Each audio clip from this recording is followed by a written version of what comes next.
I don't love him for his past, I love him for who he is today. So annoying, I can't do it. I think I do need mental health. Teen Mom OG. All new tonight at 9.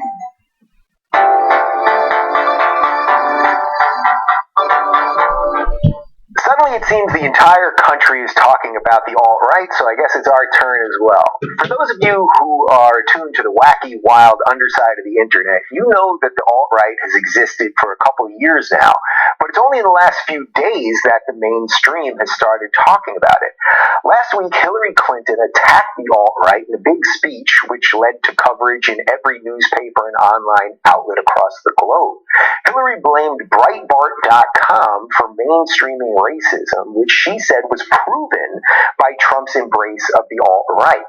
CNN and Fox News both aired clips from the Rubin report in which Milo Yiannopoulos talked about the alt-right, explaining it as a counterculture movement uniting disaffected conservatives with mischievous internet meme makers. The usual pundits suddenly were all experts on the alt-right, even though they didn't know what it was while it was growing right before their eyes this whole time. Our outrage culture always needs some new outrage to be outraged about, and once Hillary mentioned the alt-right by name, it meant the movement had officially arrived. The alt-right seems to take many different forms depending on who you talk to. Mainstream media and pretty much the entire left brand the alt-right as a white supremacist movement rallying around Donald Trump. Their members hate blacks, they hate Jews, they hate Hispanics, and they want some sort of racially pure country to stop white genocide. Mainstream Republicans see the alt-right as a group of loudmouthed offensive racists who are tearing the conservative movement apart by throwing away traditional conservative ideals like small government and replacing them with a win-at-all-costs candidate. Others see the alt-right as a grassroots movement born out of natural pushback to our increasingly political correct society. I think if you mix some of those explanations together, you get what the alt-right really is, but you have to add one more thing: the internet. The alt-right, whatever version of it you claim to be, was created right here on the internet. And as something created by the internet, it is as amorphous as the internet itself. What the alt-right really is, though, is a band of meme posters, anime avatars, and Twitter eggs vying for attention from people in power. They post Nazi memes, racist pictures, and offensive tweets with the express intent of getting powerful people to react, respond, and thus amplify their message. They are keyboard warriors and professional trolls trying to get attention from the sold-out and corrupt media and political elite that we have. The real alt-right isn't about one political ideology as much as it is a loosely linked group of people using the tools of the internet to upset the establishment. Ironically, in some ways, this wrangling and mocking of the establishment is exactly what the Bernie revolution was supposed to be, but while Hillary put Bernie's revolution on ice, she has now elevated the alt-right to mainstream status by giving a big speech about it. The alt-right wants attention more than anything, and they trolled her into giving them exactly what they want. Let me back up here for a sec, because I don't want to gloss over that whole white supremacist, hate the blacks, hate the Jews, kick out the Hispanics thing. This portion of the alt-right absolutely does exist. I see it on Twitter every single day. You can pause this video right now and find thousands of images, including Nazi imagery, racist caricatures of minorities, and plenty more. Do a quick search on Twitter, a scan on Reddit, or a look at 4chan, and you'll see some pretty nasty stuff. I don't like it, but you guys know my policy on free speech and free expression, so I choose to ignore these images and ideas rather than amplify them. The real question, though, is do these truly hateful racist memes and tweets represent a real movement of hate, or are they designed just to get attention? I think it's some combination of both. Some true racists mixed with a bunch of people who just want to mess with those in power. How many of each of them are there? We have no idea. What we do know, though, is that these people wield very little real-world power. Do white supremacists exist? Yeah. Do black, Jew, and Hispanic haters exist? Yeah, they do. Do some people want to keep immigrants out because of racism? Yes. But the people who make up the alt-right aren't the ones with the power. Instead, they are the ones trying to upset the people in power. And as for Donald Trump, he has blacks and Jews and Hispanics on his campaign staff. This doesn't mean there aren't racist supporters of Trump. Of course there are, just as there are racist supporters of Hillary and everyone else to ever run for president ever. Trump's blunt language, which has attacked almost every group out there, often blurring the line between being politically incorrect and truly hateful, is just an extension of the tactics that the alt-right keyboard warriors are doing on their own. Personally, I think that the regressive left is more of a threat to our democracy than the alt-right. The regressive left, with its tactics of stifling debate and silencing critics, has gained mainstream traction in our media and in our universities. These regressive, not progressive ideas have become all too common on the left, and they've actually given birth to the natural response, the alt-right. I know this firsthand not only from the emails that you guys send me, but also from all the students at UCLA who came up to me after my event with Milo Yiannopoulos a couple months ago to tell me that they're supporting Trump just because they can't take the culture of fear around speech anymore. The alt-right, with its Trump frogs and Photoshop pictures of sick Hillary, is little more than a bunch of guys in their basements using outrage culture against itself. Most of us are not part of the regressive left or the alt-right. This is precisely why we must talk about ideas honestly and not let the extremes on either side control the debate. As I've said many times before, Trump's wall might not be sensible or sound policy, but a wall in and of itself is not racist. If we refuse to have a conversation about immigration without yelling racist at everyone who disagrees with us, then we'll leave the conversation to anyone who comes up with an easy answer. Trump's wall is the easy answer to a complex immigration problem, and it's one of the reasons that the alt-right loves him. The alt-right is the organic result of a politically correct society that refuses to engage in ideas in an honest way. That doesn't mean the alt-right is right. It just means that they're here, and to demonize them without understanding them doesn't stop them, it actually strengthens them. My guest this week is Scott Adams. Scott is the creator of the nationally syndicated comic strip Dilbert, as well as a proponent of Donald Trump's tactics. I don't know if he considers himself part of the alt-right, but I would consider him part of it as someone who's using internet culture to spread his ideas during this insane election cycle. We're going to dive into his feelings about Donald Trump and much more. Will the alt-right Twitter Nazis make memes of us in Nazi costumes after the interview? You'll only know if we retweet them ourselves.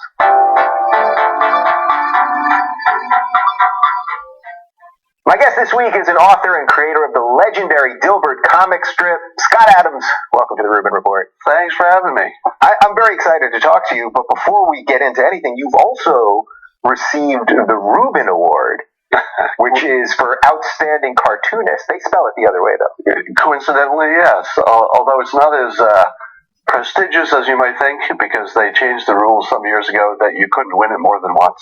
And there aren't that many cartoonists in the world. So if you stay alive long enough, you got a good shot at a Rubin Award. Then you're pretty much going to win one. But you won it, what, back, that's over 15 years ago or something, right? You won it. Which is amazing because I'm so young. So there you go. All right. Well, I'm very excited to talk to you, and we're gonna definitely do the politics stuff and the Trump stuff and all that. But first, for the people that probably know Dilbert but don't know much about you personally, you have a sort of interesting backstory of what kind of led you to becoming a cartoonist and everything. You used to be a regular working man. Is that fair to say? Yeah, I worked in two big companies. I worked in a big bank in a cubicle, and then I went to the phone company and worked in another cubicle. And I actually, both of my careers ended the same way. I keep forgetting I can say anything I want on here. You can say absolutely anything. For years, there are things that I've sort of censored or played down in my backstory. But yeah, let's break you out of self-censorship right now. Put it right out there. Yeah. My banking career ended when my boss called me in her office and told me in direct language, as directly as I'm going to tell you, that she couldn't promote me anytime in the future because I'm a white male. Wow. And she said there wasn't discrimination per se in the normal sense. It was that the local newspaper had discovered that there was no diversity in senior management. And in order to reverse that, since the pipeline wasn't as good as it should have been either, they pretty much just had to stop promoting people who look like me. Wow. So I said, well, how long is that going to last? And she said something like, well, it took 200 years to get here. So it might take a while to reverse it. Yeah. I made up that part, but that was implied. Yeah. So I put my resume together and I left. Went to Pacific Bell, started working there. I got on the fast track. I was identified as an up-and-comer who was ready for management. And one day my boss called me into his office, and he said, I don't know how to tell you this, but the word has come down. I can't promote white males. Wow. And it was the same reason. It was the newspaper had discovered that they, too, had a problem with diversity as senior management. So that was the point that, as I like to say, when you hear the story, you say to yourself, wow, that must have been a really bad day for you. But it turns out that the moment you realize that your efforts and your outcomes are not related, it really frees up your schedule. So suddenly I had time for hobbies. I wasn't coming in so early. I wasn't working so late. I started looking for other things to do. Yeah. Things that I could control my own fate a little bit. So one of the things I tried to do, and it's one of many things I've tried to do both before and after Gilbert, was to get a comic strip published. I didn't know how to do that. And how do you do that? Like, what's the process for getting a comic strip started? This was pre-internet. Right. You couldn't find out anything. Pre-internet. Yeah. Hard to believe that such a time existed. Yeah. It was a time. But this is a true story. This is sort of the amazing luck part that everybody has in their story at some point. Any successful person, if you look at their story, it's like, I worked hard. This really freaking lucky thing happened, and then something good happened. Yeah. So in my context, there were lots of things that didn't work out for me, but I got real lucky this time. And I came home, I was thinking to myself, how do I become a cartoonist? And I was flipping through the channels on TV, and there was a TV show on how to become a cartoonist. Wow. But I'd missed like 28 minutes of the half hour. Right.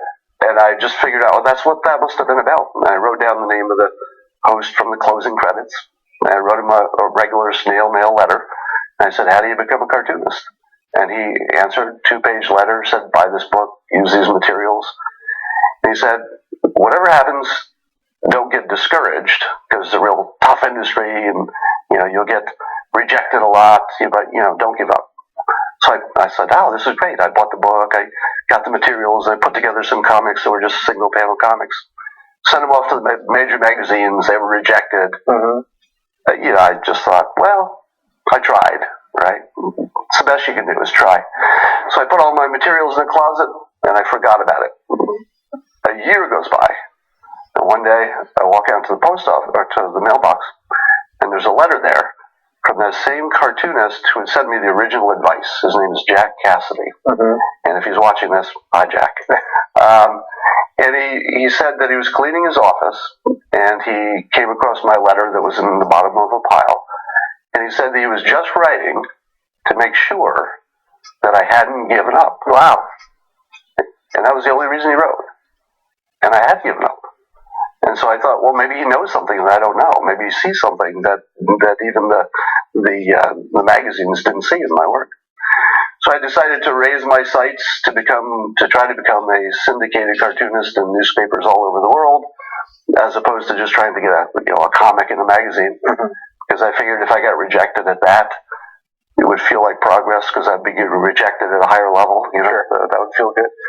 I sent out my samples, and United Media, one of the big syndicates, called and offered me a contract. Yeah, I mean, that's really just a great story of not just perseverance, but also that someone else that you didn't even know really dragged you back in when you were out, and also that your work before that, you hit that dead end of, you're not going any further here. It happened to me because of your skin. It's interesting, the way you described it, you don't sound like you sound like you sort of understood what they were doing, even though it wasn't working for you. Yeah, I have two minds of that, all right? There's my social mind, which says, yes, there was no diversity in two major companies. That's not a long-term sustainable situation in this kind of a country. So it had to be fixed. And if you let it get fixed in its natural course of events, it would take too long. Yeah. It just would be, untenable.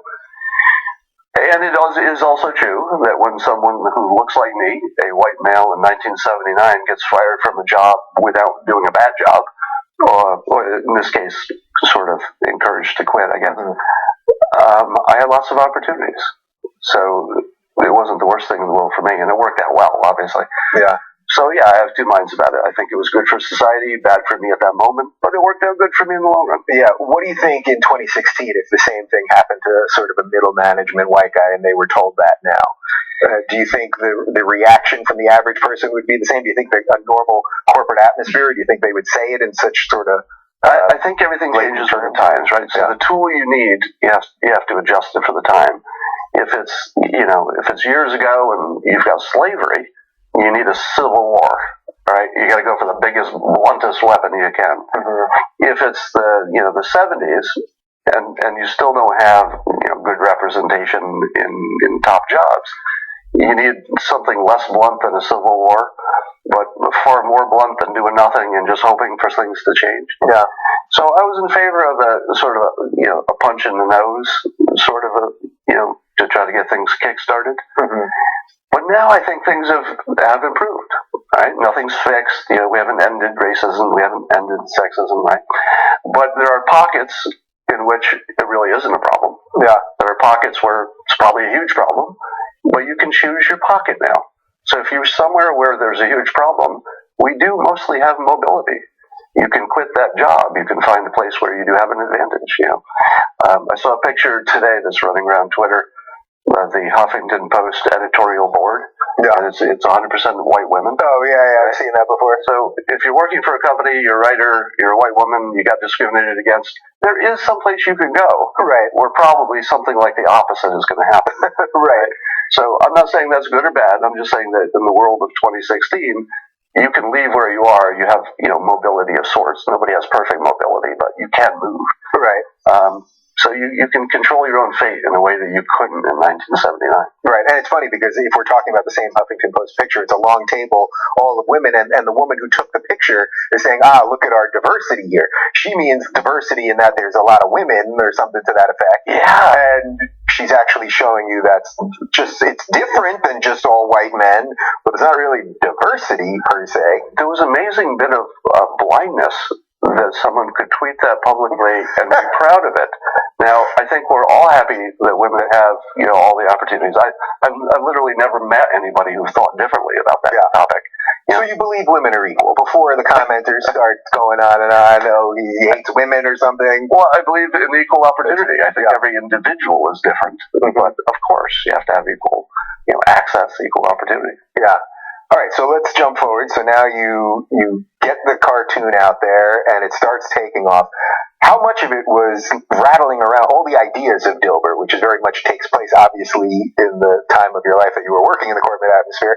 How much of those ideas were rattling around in you while you were doing it? I mean, was that just your creative outlet to not go crazy in a corporate job? Well, it turns out that Dilbert was sort of the sum of all my frustrations from my corporate world. Mm-hmm. And it gave me an outlet for them. I hadn't been thinking in terms of, gosh, I got to make a comic about that until I actually started working on it. Yeah. But it was a handy outlet. And by personality, I'm excited by problems. I'm excited by chaos. Mm-hmm. Can I swear? You can swear away. I told you, no rules. I wasn't kidding. If things go to shit, suddenly I feel good. Because there's always opportunity, right? Right. If things are broken, at the very least, there's a job for somebody who fixes broken stuff. Right? So every time something's broken, I think, there's an opportunity here. Yeah. So I just love that situation. That's probably a good segue to the Trump stuff, but I want to do some other stuff before we quite get there. So I was doing a little research on you. You're into hypnotism. Well, I am a hypnotist. You are? I'm a trained, certified hypnotist. Yeah. How did that come to be?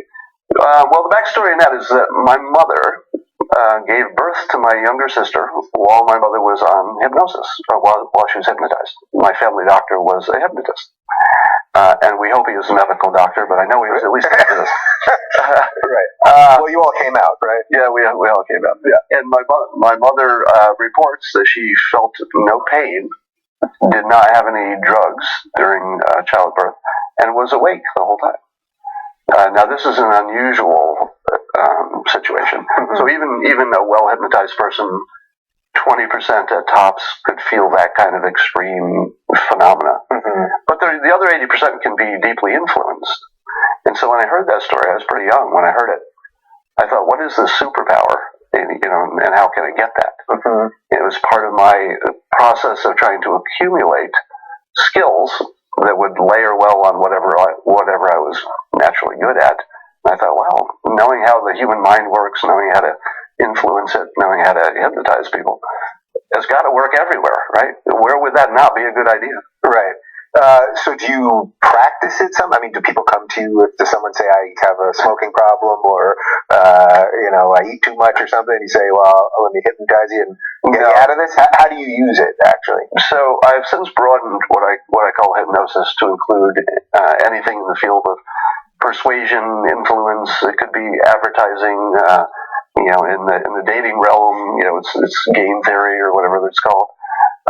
So there are a million forms of it, but it's all about how to influence people in the irrational sense. Right. So you could be using some of the basics of hypnotism right now, but you're not putting. So people think of hypnotism like I'm waiting for you to pull out the watch, and put me to sleep. But you're saying there's sort of skills and lessons you learn in that you can apply that you probably put into Dilbert, and that you certainly are using on Twitter and things like that. So when I was learning hypnosis, of course, I was doing putting people in so-called hypnosis trances and doing things like having them remember their past lives, which, by the way, is not real. The past life thing's not real? Not real. Really? Because I know a couple people reading that Journey of Souls.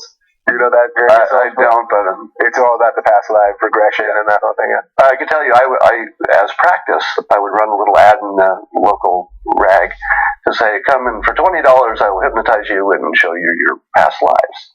And person after person came in, and sure enough, under hypnosis, they could remember their past lives. But and at the time, I thought I was actually open-minded about it. It was like, well, maybe. I mean, how do you rule it out? Yeah. But after you do a few, you realize that none of them have lives that you haven't seen on television. like nobody said, yeah, I was an Ethiopian, something that you wouldn't know how their life was. Right. Everybody was an Egyptian princess, or a Viking, right, or a cowboy. I think that the most exotic one was a French serf. I'm thinking, nobody's. Oh, and here's the other thing. I had person after person come in, and not one of them was Chinese in a prior life. Now do the math.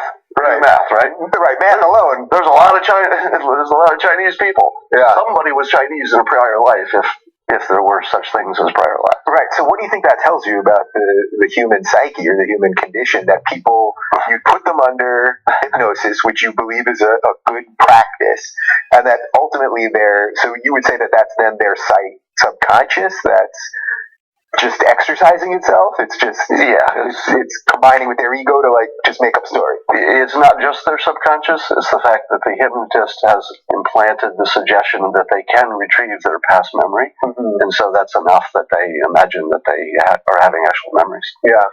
The main thing you learn to practice hypnosis, to be a hypnotist, is you have to understand that people are irrational all the time about everything.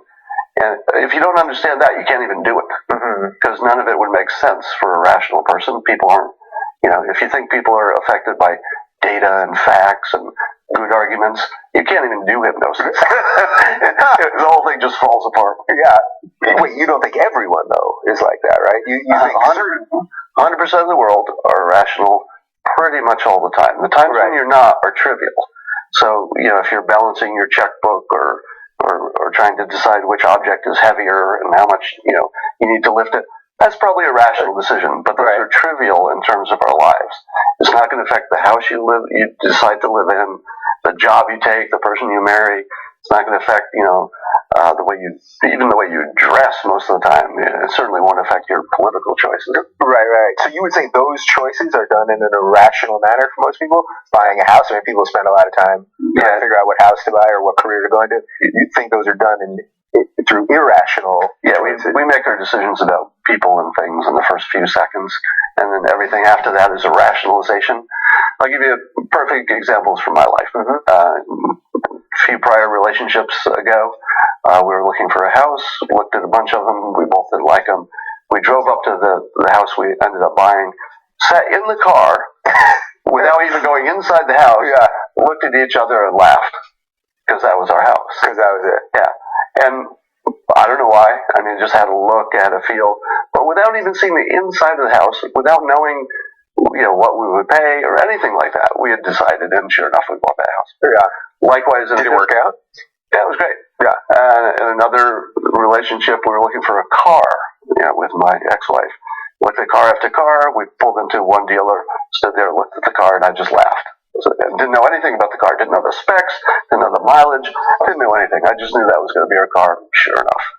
Yeah. So for the people that go to a gajillion houses and inspect every inch, or that go to 27 car dealerships and all that, that's it's sort of, you would describe that that's just sort of a different way of doing things. You're sort of going to find a feeling that's going to appear, right? No, I'm saying that everybody's doing that, but I'm aware of it. But you're aware of it, right?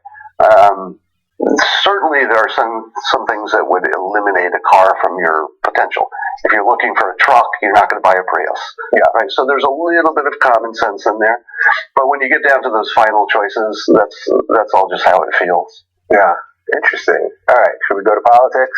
Sure. This is where they want us. This is where all the Trump frogs that are very excited that I'm talking to you, this is what they want us to do. They fast forwarded this. Haven't they already put on Twitter? The time. Say, skip the first X minutes. The good stuff is here. Yeah, blah, blah, blah. He had a job. Okay, let's get to Trump. All right, so let's talk about Trump a little bit. So my sense of your support of Trump, please correct me if I'm wrong, is not that you love him or his policies. Don't all support. Well, I don't want to go too far with that word out there, right? And you've said some interesting things about your support of Hillary. So, so correct me if I'm wrong. That it's not that you're necessarily supporting Trump, but you like the techniques, or you at least understand the techniques that he's using to get his message across. And I think they're very much in line with some of the techniques that you just described to me. Is that a fair estimation? And I'll backtrack the word support. Let me put it in my words. Yeah, put the context here. I don't think that anybody who's about 70 years old should get hired for a job that requires great mental agility, flexibility, high energy, and even staying alive, which is very important. Right. Do the job of a president. But they keep saying he's high energy. Be alive. Right. So it's hard for me to get on board either of those choices, because really 320 million people in the United States, and the best we could get is two 70-year-old racists. Yeah. Or bigots, depending which side you're looking at. Yeah, we'll get into that. Both bigots. And secondly, my political views don't really align closely with either one of them. Right.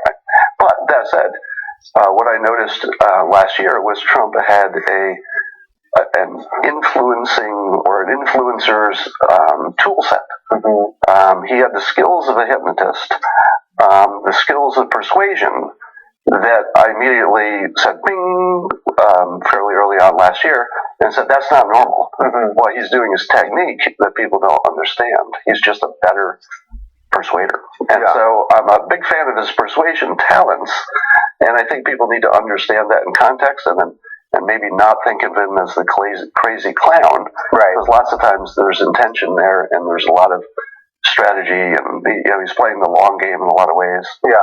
So can you describe that part of it? That a lot of people will say, well, he's just nuts, or he says anything, and it's just all crazy and all that. But what you're saying really is that there is a method to this madness. He's not just walking up there every day and saying crazy things with no plan. That there's an actual plan, and it's pulling some of the tools that you're talking about. Yeah, plan might be overstating it, because who knows, in this kind of context, how far in advance they really can plan, or how much makes sense. But definitely he is saying, how can I control the most energy? Mm-hmm. All right? So persuasion is about making somebody focus on your thing until they think it's important. Because the human brain is so dumb that it thinks whatever it pays attention to the most is the best. right? Or the worst, or the most important. But anyway, in their minds, it's priority rising. Right. Now, as long as he doesn't, make too many people think he's the worst, the attention alone is a positive, right? So that's basically the heart of it, right? That it's an attention game that he's using, and that's why it was so easy to dispatch. It's a pretty big toolbox. Yeah. But if he had to mention one thing that's sort of, a shining object, and it would be manipulating attention. But he also manipulates attention away from things he doesn't want. So my best example was during the first debate a year ago, when Trump was asked about his comments about women in the past. Now, this was a trap that nobody can get out of. Right? You can't say, there's nothing you can say because now the media has made people's attention on these bad things. So just focusing on it makes them seem higher priority. And what does Trump say? He goes, only Rosie O'Donnell. And suddenly all the energy sucked out of the question and went to this visual person who is disliked, at least by the base. The Republicans could be counted on to have an extreme reaction. So it's a face. Whenever you can put a face to something, a personality, and a visual, all the energy just sucks into the room. And that was the moment I got out of my chair. Said, wait a minute, this is not normal. And then I watched to see if he could repeat it, and he kept doing it and doing it. Yeah. And then by the time he was doing the low energy thing, I think I was the first person probably in the country who said, okay, that's not a random insult, that's the end of Bush. He's dead. And the reason is that his, what I call linguistic kill shots, are not just insults. That's what people thought in the first part. These are engineered. Right? So look at low energy, how engineered this is. Right? He takes something that hasn't been used before in the political realm. It's not the usual thing you say in politics. So therefore he can imbue it with his own meaning, right? It's his own thing. Then he picks something that matches the physicality of the person. That's another big trick. Right. There's something when you look at him, you say, yeah, that feels right. Right. Now here's the thing. Before he said that, before he reframed Bush as being low energy, I think most people had the same impression I did. I looked at that guy and I said, he looks like a calm, seasoned executive. He looks like he would be unruffled, and even in a nuclear war. That's exactly the kind of executive I want running my country. And then Bush says low energy, and every time you look at him after that, you go, well, it does look a little low energy. Yeah. And you don't even know why that's bad, and yet it feels sort of bad. So now he's created, here's the second, the other part that's important. He creates a trap for confirmation bias. So that everything that Bush does, using his just normal personality, makes you think, oh yeah, and so his label reinforces over time. Same with Lion Ted Cruz. Right? Ted Cruz unfortunately has a little bit of a distrustful face. It's just something kind of slimy there. Some people just have that face, right? Yeah. And because he's a politician, he's going to say things that aren't true. Like all of them, right? Right. But because he got the tag, your confirmation bias will go to everything he says. Wait, he's lying. So is that really the genius of this, that he said Lion Ted Cruz and calls her Crooked Hillary, when there's every evidence to believe that someone could call him those things and be just as truthful, if not more truthful, than he's being, right? Because he's taken every position. We can talk about some of the immigration stuff, but he's already scaling that back. And so, well, it's important to pick the one that people are already sort of primed to believe, or there's something about his physicality that would make them easily believe it. Trump, there's a lot of things you can say about him, but what Clinton has finally jumped on that was sort of late in the process, because she was fighting Bernie and that was a different fight. But at this point, she's going with the racist, irrational racist thing. And that too is an engineered kill shot. I believe, I'm reasonably certain that she has professionals working for her, one in particular that I've nicknamed Godzilla. Godzilla is my pet name for Robert Cialdini, who wrote the book Influence, who would be considered the monster of persuasion. If you were going to hire one person to persuade the world, this is the guy. That's the guy. And apparently he did consult on Obama's campaign. So it would be surprising if he had not been asked, at least, but I don't have confirmation of that. But I do know that Clinton went from having no persuasion game at all, talking about facts and her experience and her policies, and realizing that wasn't going to work. And then she went full Trump this summer and said, forget about all my facts and policies. I mean, she's not forgetting them, but she's not emphasizing them. Right. You want to be real scared of this guy. And here's the best part. Trump was using fear as a persuasion technique because fear is the best thing you can do, right? You scare people; they have to fix that first. You fix your fear first, then you work on the other stuff. So he said, "Look at these terrorists coming in. Look at the criminals crossing the border. Look at the economy falling apart." Now, whether or not any of that's true, it generates fear. Fear is really good for persuasion. Now, what did Clinton have? She had her facts and her experience. That's nothing, right? And then she ratcheted up and said, "No, the real fear is Trump, right? Because Trump is saying maybe you got a fear from the terrorists, but if you think about it, what are the odds that a terrorist is going to kill you, right? Well, so that fear is good fear. It worked, but it's not like a comprehensive fear that gets everybody." And Clinton said, if Trump gets in the office, he's going to have his finger on the nuclear codes, and you're all dead. And suddenly she got all kinds of purchase, and and her poll numbers started rising. Right. I mean, she basically has a commercial out right now saying exactly that. Right. So do you think there was a calculated, what does that say then, I guess, about the Clinton campaign, that pretty much this all went down last week? Like, this all seems to have come to a head last week with the big speech calling him a racist, linking him to alt-right, and Breitbart, we'll get into all that. Do you think there was really a sit-down where they said, man, the technique he's using is really working, and we have to now shift you out of policy and all that stuff? Or was it just, it's sort of low-hanging fruit to call someone a racist? They're doing it to each other now. It's just, oh, you're a racist, you're a racist. It's become meaningless, I think, for the most part. The word has become sort of meaningless. But do you think there was a real calculated sit-down, like, the technique he's using is working, we better start playing ball this way? They're both doing what I call A/B testing. It's a word from the technology world where you're testing one technique and then you measure how well it does, and then you test another. And if that works better, you go with this one. If this one works better, you try yet another one to see if that's even better until you get the best one. There's no doubt that they found out their other attacks weren't working. I think there was a WikiLeaks saying that they thought attacking him on his business acumen wasn't working because people sort of had in their mind that he was good at that stuff. Whether that's true or not, right? So they show you some bankruptcies, but they go, but wait a minute, he still has buildings everywhere. So whether it's true or not. Yeah, the trouble with the bankruptcy story is he's named on 500 entities. And four of them didn't go well. So that's actually more like a home run than a failure, in an entrepreneurial sense. I think that they tested until they found that the racist thing is the one that stuck. And because of the way he talks, his unfiltered method, and the policies that he's put out, they attract confirmation bias. For those watching who don't know what confirmation bias is, it's a well-known mental phenomena where if you think something's true, you imagine every bit of evidence to support that. Right. Whether it is not, you'll see it that way once you've decided. Right. By the way, that's what the hypnotist learns. The hypnotist learns that once you've decided, which is an irrational decision, that there is no such thing as data and ration or logic. It just doesn't exist. That you basically will then just go through life finding just the things that validate what you have presupposed way back when. And let me prove that beyond any doubt. If rational thinking and logic existed, there would only be one religion. We would all just figure it out. They would be mostly people all on one side in these political events.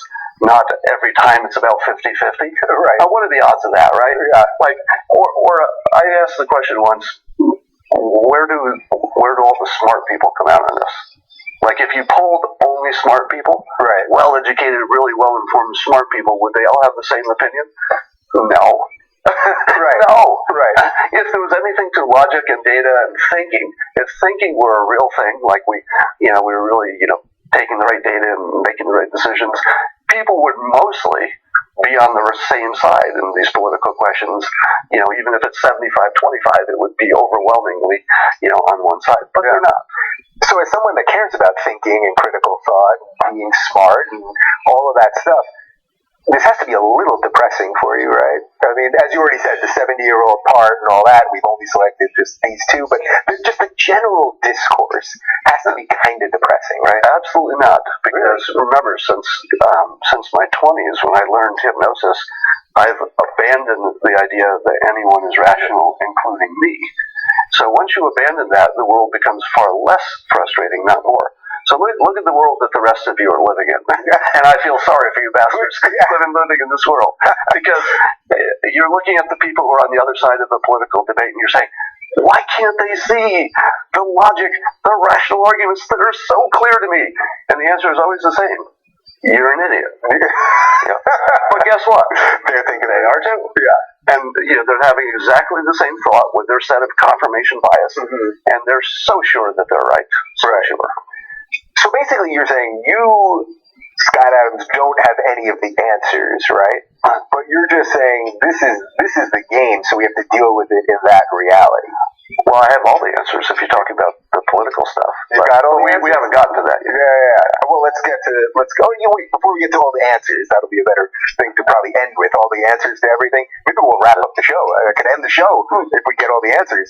Yeah, we'll see. But I'm curious. So the racist word, we've talked about it a lot on this show, that one of my issues has been how the left has used the words of bigotry and racism and homophobia and all these things. They've used them so much to smear their opponents that these words no longer have any meaning, really. Totally disagree. Really? Yeah, racist never loses its power. Even now, because my feeling was absolutely they both were firing at each other, and it didn't feel like it took anymore. Oh no, it's taken. Yeah, it's taken big time. Yeah, if you talk to the average Clinton supporter about what they think of Trump, and this is something I've not seen in any other election, you'll see the person who dislikes Trump physically shake. Yeah, I've seen people talk about him and their hands shake. Like there's a lot of people. I mean, this is not just a few observations. It's common that people will spit and yell and shake, and that's because the racist claim sticks. It's not because they think his policies aren't as good. They prefer this approach. It has nothing to do with that. They think he's actually a racist. They've literally been convinced. So that's that subset of Clinton supporters.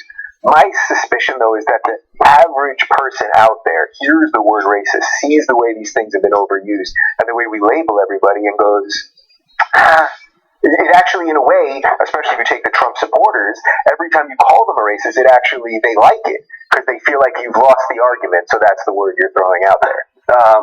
There's confirmation bias in action. Oh, I guess that's the best example of it. Yeah. Someone calls you something bad, and you go. So the Trump supporters believe either they're not racist or it's not a problem, and so they imagine a world in which those insults are ineffective, but they are totally effective. It's the strongest sauce you could possibly put on this spaghetti. Terrible analogy. Well, that's there. Yes, and it's the reason Clinton's using it, and I'm sure they've tested everything else and found out, wow, this is super. Yeah. But let me get back to the confirmation bias. Yeah. So look at the charge and look at all the things that Trump is accused of. And we'll just pick any one and a bunch. Let's take the Judge Curiel thing where he said that the judge couldn't be biased because in Trump's words, he was Mexican. Now you hear that, and even to my ears, that's like, the judge would be biased, not couldn't be biased, right? Right. Okay. So even to my ears, that's like, that's like a little red flag there. Well, you back it up. If you talk to someone who was born in this country and their parents came from Mexico, what do they call themselves? Well, they're Americans, obviously. They call themselves Americans. But in casual conversation, they'd say, I'm Mexican. Same way if you're Italian blood, well, you're 2 generations away from Italy, people still say, yeah, I'm Italian. It's understood you're also American. Right. So he used the language the way people use language. Right, so far, he's not a racist. He just used the language the way people do. But he went further. He said that because of that, he would be biased. Now, you know who's biased? Every fucking person in the world. Every person in the world is biased. There's no such thing as the unbiased person. Yeah. There's a reason that juries pick, lawyers kick people off of juries because of their experience that is biased. There's a reason that a judge can recuse himself or herself because they know they're biased. Right? So to imagine that someone who has, let's say, Mexican heritage, and presumably their relatives are Mexican. Maybe he's visited Mexico. I don't know if that's true. But at the very least, he's got a family influence. What is more influential on your decision-making than your family? And how you have to live with them for the rest of your life. Imagine this judge ruling inexplicably favorably for Trump and then attending his next family reunion. Right? Now, remove Mexican. It doesn't matter who it is. If this guy does something that's unpopular with his family, that's a problem. That's the perfect setup for a human. Forget that he's a judge, forget his heritage. Any human in that situation is almost guaranteed to be biased. Now, the question is he's a professional judge. Can he see past that? That's his job. Right. Of course. Right. But it's still smart for Trump to put that out there because he's persuading. All right. It's a legal case. Right. And both sides are trying to persuade as hard as they can. So Trump is putting it out there. He says, hey, and he's also persuading the public in advance. If I get a bad judgment, I'm going to say people in this situation can be biased. If I get a good judgment, I'm happy. I go away.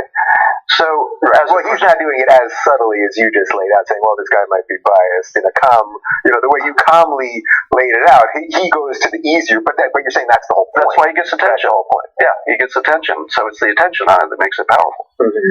So if you were to pick this apart as a legal strategy and pick the actual words, there actually isn't any racism there.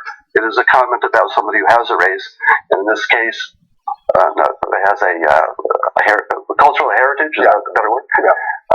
But everybody's influenced by all of their influences, right? Right. Their family influences, their job they worked at, their background, all of that. Right.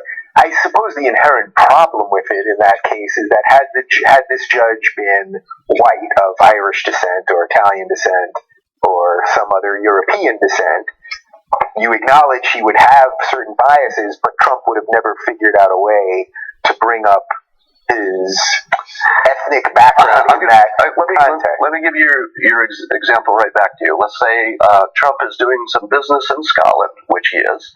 Let's say the people in Scotland got really mad at him and formed a petition, and the people in Scotland just hated him. Yeah, I think they're doing this over that golf course, right? So let's say there was a second generation Scottish judge. I think even Trump has some Scottish blood, right? Yeah, I think so. So in that case, if a Scottish judge who had Scottish parents was involved, and he knew that the Scottish parents living in Scotland were really, really mad at Trump, would it be fair to say that the Scottish judge, who was really an American citizen with Scottish background, could be biased? I think so. I mean, wouldn't you? Right. Is that not reasonable? Yeah, so basically all you're doing really is just peeling back, you're showing the wizard behind the curtain here. So more than anything else, right? You're not defending the specifics of what he's doing. Oh no! In this case, what I'm doing is giving the listeners an example of what confirmation bias looks like. Yeah. If you heard the Judge Curiel comment out of context, it does sound like a racist statement. Once you put it in its proper context, that goes away, and that's how confirmation bias looks. It looks just like that. Yeah. Do you blame? I don't sense you have a lot of blame in general, but do you prescribe the symptom of Trump to just everything that has transpired over the last 20 years? Just our terrible media that doesn't challenge politicians, our discourse that's crumbled to the point of just yelling racism at everybody, our politicians who lie. I don't think Trump is any bigger of a liar than Hillary is. I think she's probably a bigger liar, everything being equal, but he lies in a more of a regular person way, and that makes people freak out. She lies in more of a politician. Like, it just all led up to him. In a way, it seems kind of obvious. Well, we don't live in a single variable world, so you needed everything to be the way it is plus Trump to get the result you have. You can't remove one of the important variables, and there are lots of them. But I think the key variable, and this is what I've been saying, is Trump's skill. His skill at persuasion. That is the story. I don't think you could take a non-Trump, put him in the same world in 2016 and say, the world is crazy and the media is this. I don't think you could drop Kanye West into there yet, although I've said he does have some really high persuasion skills, but he doesn't have some of the other stuff. So yeah, I think it's a Trump-specific phenomenon. Yeah. So, all right. So I don't sense full Trump support, correct? Is that? Well, you're not. You have support. I never support the use of support in terms of what I do. And yet, at the same time, I think a lot of people think you're like one of the biggest Trump supporters out there, and it's really just because you're talking about his technique. Well, I'm an admirer of his technique. Yeah. I, unlike many people, am very amused by his humor and his personality. And by the way, before we were filming, you mentioned you have a New York background, as do I, from upstate New York. And I haven't talked to too many New York people about this. So I'm going to run this by you. This thought. I went to SUNY Binghamton, by the way. That was another piece of my New I York. was at Hartwick. Is that right? Oh my God, we're practically neighbors. There you go. At the wrong times. What was I talking about? Upstate New York. Upstate New York. Yeah. So when Trump talks in these ways that offend the world, I, as a New Yorker, say, that's not offensive talk. That's just talk. Yeah. That's just how I talk. One of the things I had to learn to change when I moved to California is that when I talked like New York people talk, upstate or city, there's a bluntness that is offensive. Yeah. And I had to really work on that. Also, there's an arrogance, or perceived arrogance of New Yorkers, because we talk honestly about things we're good at. We also talk honestly about the things we're bad at, but that kind of gets lost in California. Right. You know, it's like, oh, you have a big ego. No, I said I'm good at these things. I'm bad at these things. Just like you. Right. Just like everybody. We're all good at something. We're bad at something. How is that terrible? But the things that New Yorkers do is they say, man, I want to punch that guy in the nose. He needs 2 bullets in the back of the head. You know, I'll give him 2 in the chest, 1 in the head. It's just normal New York talk. Yeah. But you see that out of context. And by the way, I think this is purely a Trump mistake, meaning that I don't think there's somebody telling him, wait, this stuff doesn't sound the same as soon as you leave as soon as you leave your state. Right. It really doesn't sound the same. Yeah, it's funny because I was just telling you, I visited New York for the last 10 days. I got back yesterday. And even though I lived there my whole life, one of the things that I really noticed about being in New York City for 10 days was the incredible, racial mix, and every type of person on earth is in that city, on subways together. We're not killing each other. We're pretty much just ignoring each other because everyone's going to live their lives. And I thought there's something actually beautiful about that. It doesn't matter ultimately if these people privately hate each other for racist reasons or anything, but they're all out there living their lives. That's not to say there isn't any crime or any bad racism or something like that, but I thought that was actually inspiring about New York, that we're told we live in a society that's so frayed and everything, and yet our best city has everybody, and we're doing it. Yeah, I love that example. And to that point, I'm going to steal something that I heard Dr. Laura say once. I'm kind of maybe modifying the words a little bit, but I'll credit her for the thought. And the thought is that you are what you do. You're not what you think. Because if we were judged by our thoughts, we would all be executed. You should be killed for just the things you're thinking. Right. That's coming. You are what you do, and more importantly, you are what you do recently. Because if I'm judged by my past, I got some problems. If you're judged by your past, you probably got some problems too. We were all in our 20s once, right? It's all bad stuff in the past. Yeah. The goal of life is to improve. So if we're not improving, we got a problem, right? I think both Clinton and Trump have probably improved, and I think that judging them, either one of them, by something that happened, say, 10 or more years ago, is probably a bad bet, because we're all bad people 10 years ago compared to how we are now. Because ideally, we're all getting better, smarter, better informed. Well, the hope is, but people do obviously go the other way too. So when people are judging, for example, Trump for let's say his recent focus on African Americans, and say that's in his mind, he's not thinking that, I say you're on the wrong page. What counts is what he's doing, and what he was doing before wasn't as good, because he wasn't mentioning other groups in society, and now he is. So he's going from less good to good. If doing the right thing doesn't count anymore, what the fuck, right? I mean, so that's really fascinating. So when they take something like the immigration thing, where he said we're going to kick them all out day one, then he tempered it this past week, and then it sounds like he untempered it by saying, first hour in office it's going to start or something. Those are all crazy comments. Like, we're not getting rid of everybody. Then the tempering actually I thought sounded somewhat sane, and then I'm going to do it in the first hour sounds completely insane. But at that point, is there what? That's not crazy at all. No? No, I get it. He's using the tools you're talking about. But so I understand that, but is there anything that he could say, do you think, that would turn off his people? Because immigration was their number one thing, And he pretty much, I mean, even Ann Coulter was acknowledging it. Like, he backed off that because he was trying, I think, to become better, to become a more legitimate candidate. Yeah. So he had to throw them under the bus. People who believed it. I would put it in these terms. In hypnosis, there's something called pacing and leading.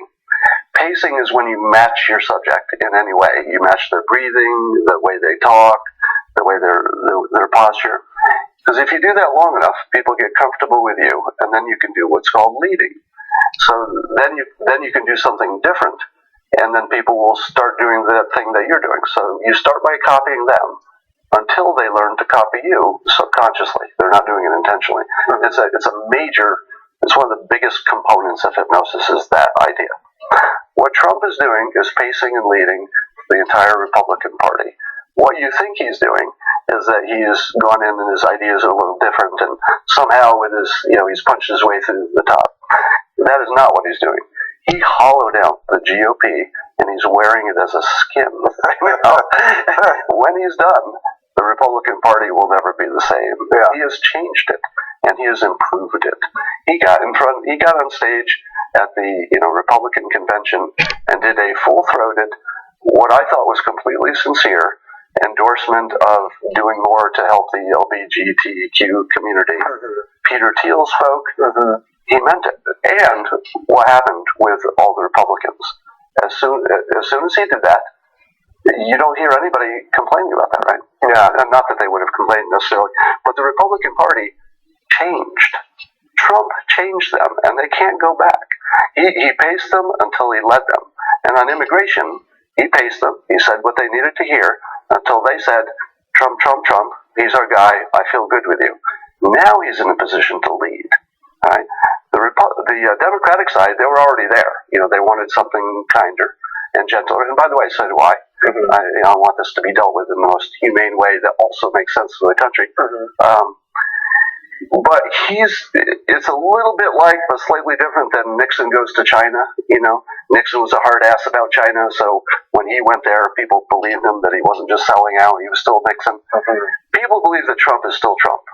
And if he sold them that he had their interests in mind, which he totally did, right, for his Republican base, he said, I hear you about this immigration, I'm going to make it my top priority.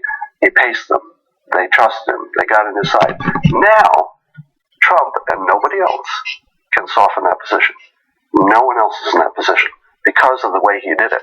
But it looks to the public like it's a flip-flop. It's the opposite. It's. I'm sure it was intentional from the beginning. Right.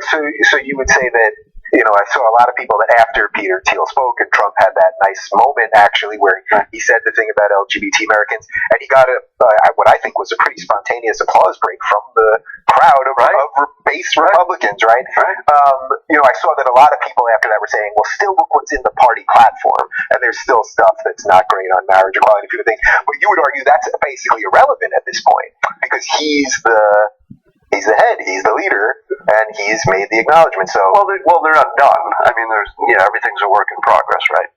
But I think Trump's support of the LGBTQ, whatever, a bunch of letters. Community was both sincere and a higher priority than the wedding cakes.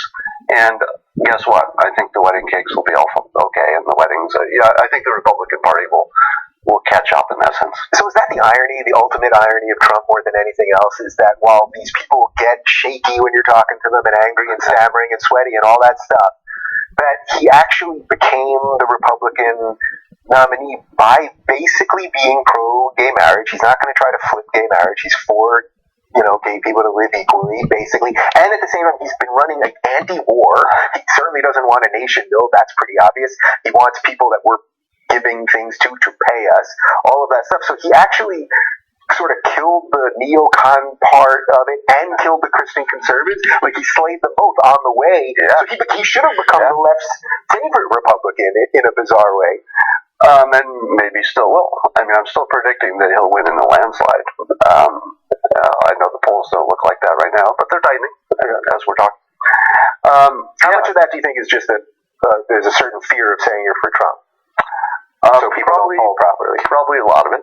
I know a lot of people who say that they won't say out loud that they support Trump. because since I said that I support Hillary Clinton for my personal safety, I want to get to that. because I live in California where that's kind of important. I've heard from people who say the same thing.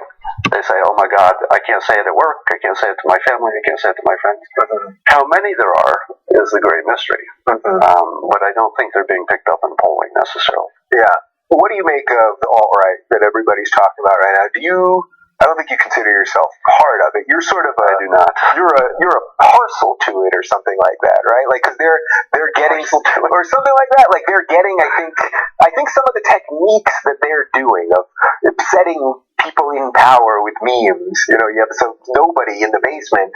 They send out a Nazi meme to somebody important. That person retweets it. Thus, you're showing that you're upsetting them and you're changing the game from your basement. Like, some of that seems like the stuff that you're talking about. Well, first of all, I disavow the alt-right as I... You see what I've done here? I said you endorse Trump or something. I'm putting you in the alt-right. I disavow Trump. I disavow everybody except Hillary Clinton because that's best for my personal safety. Yeah. I don't even know what the alt-right even is. Isn't it like a grab bag of miscellaneous things that other people don't like? That's pretty much what I described it at the beginning of this. If polite people don't like it, it's in. Right. So I'm not sure how one can love that movement, but it certainly is having an impact. Yeah, but it's using the techniques you're talking about, right? Like, they're doing a lot of the lead stuff. They're upsetting people in power. Everybody's using the techniques. Some are using them better than others. And yes, I would say that I've observed them intentionally trying to use the power, the tools of persuasion, but both sides are doing that now. Yeah. I'm curious because you've become so big on Twitter and you have your base on Twitter that absolutely loves you. Do you ever find that they're leading you? Do you ever find that you're about to tweet something and go, this could upset them, or they'll get confused, or as someone that's a writer and that's able to get a thought out in a 6-panel cartoon, but Twitter has some drawbacks when you're trying to really formulate a thought. All communication has drawbacks, and I'm definitely informed by who's reading my tweets to keep them in a zone that makes sense for the followers. But beyond that, I'm a big proponent of free speech, so I'm not gonna mute myself totally. I have what I lovingly recall "fuck you" money. So I don't have a boss. I don't need to make other people happy. If I have something that needs to be said, I can do that. Yeah, you don't have to tell me the number, but when did you realize you had "fuck you" money? 10 years ago, probably. All right, so let's do a little bit on Hillary because we kind of danced around her a bit. It's sort of it's all encompassing. You talk Trump, you're sort of talking Hillary already. We're just stuck in this thing. What do you make of her? Do you think it seems just uninspiring to me, and I consider her as much of a liar as I consider Trump, and we're just screwed. How's that for a lead? Well, I'll tell you, at this point in the race, if you're going to vote for the one who's not the liar, good luck. Good luck. Yeah. I think there was a point early on in the race where you could say Trump is lying way more than Clinton, but I think that difference has been erased, and the reason is that lying worked really, really well.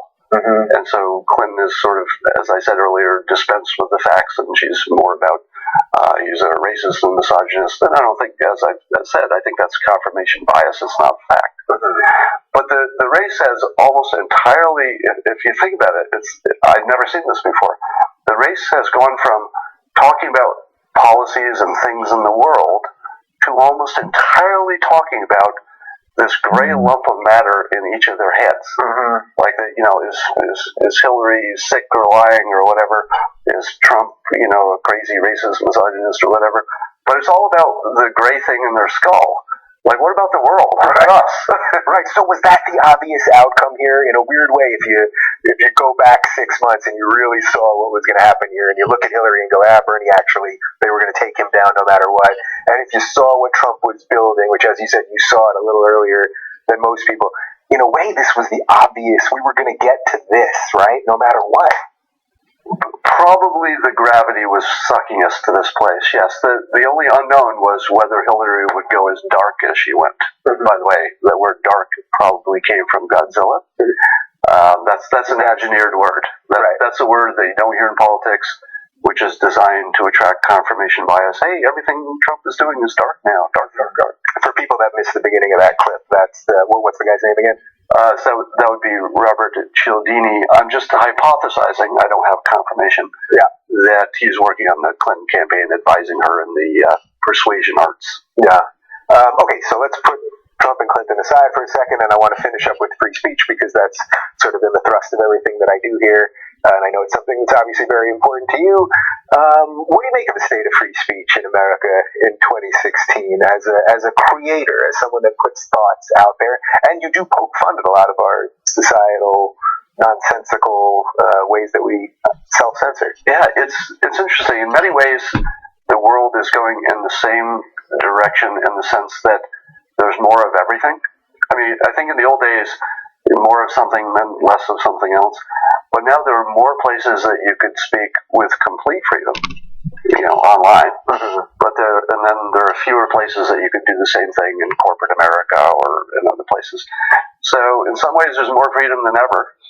But in a whole lot of places, and in troubling ways, there's less than ever. I'm a little on the fence about how much of that is bad and how much of it is good.